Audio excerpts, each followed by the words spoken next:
তাকে আমরা আজকের এই পরিশ্রমের মধ্যে দিয়ে একটি বাড়ি একটি খামারের মধ্যে দিয়ে আমরা দ্বিতীয় আহরণ করে আমার মা বাবাকে পোশাকে পরিচ্ছন্ন নেই, আমার বাইকের খাতা করতে সে অধিকার দিকে বঞ্চিত করবেন না।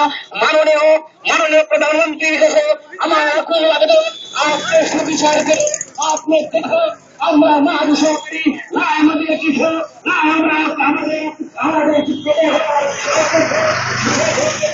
আমরা একটি করে একটি খাবারে ক্লাস করে আজকে আমরা সিদ্ধান্ত করেছি। আপনারা জানেন এই একটি করে একটি খাবারকে উপর মহোদয় নেতারা একের পর এক বিভিন্ন ভাবে গুজব ছড়ানো মাঝে তাদের আপনার কলঙ্ক করেছিল। সেই কলঙ্ক থেকে একটি বাড়ি একটি খাবারকে আমরা আপনার বাঙালি জাতিকে বর্তমানে দেখলাম। আমরা সেইভাবে বলতে চাই আমাদের অধিকার আসলে মেনে নিতে হবে। মুক্ত ইতিহাস পরিচ্ছন্ন ব্যক্তি হবে বুঝতে হবে একটি বাড়ি একটি খামারকে আপনারা ব্যায়াম করতে হবে।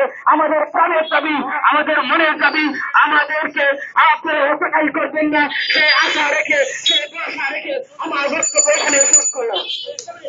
আমি সবাইকে বলছি এখানে এসএস এবং ইউসিএফ বিন্দু এসেছেন, আমি আমাদের এই মানববন্ধনের পক্ষ থেকে ওনাদেরকে ধন্যবাদ জানাচ্ছি। আমি একটি কথা না বলতেই নয়, ধন্যবাদ সবাইকে, কিন্তু দুঃখ প্রকাশ করতে হচ্ছে যে সবাইকে আমরা বক্তব্য সুযোগ দিতে পারছি না। একটি কথা, আমরা এখানে যদি একটি লম্বা লাইন করি তাহলে আমাদের সব শেষ করে আমরা সেটা করতে পারবো।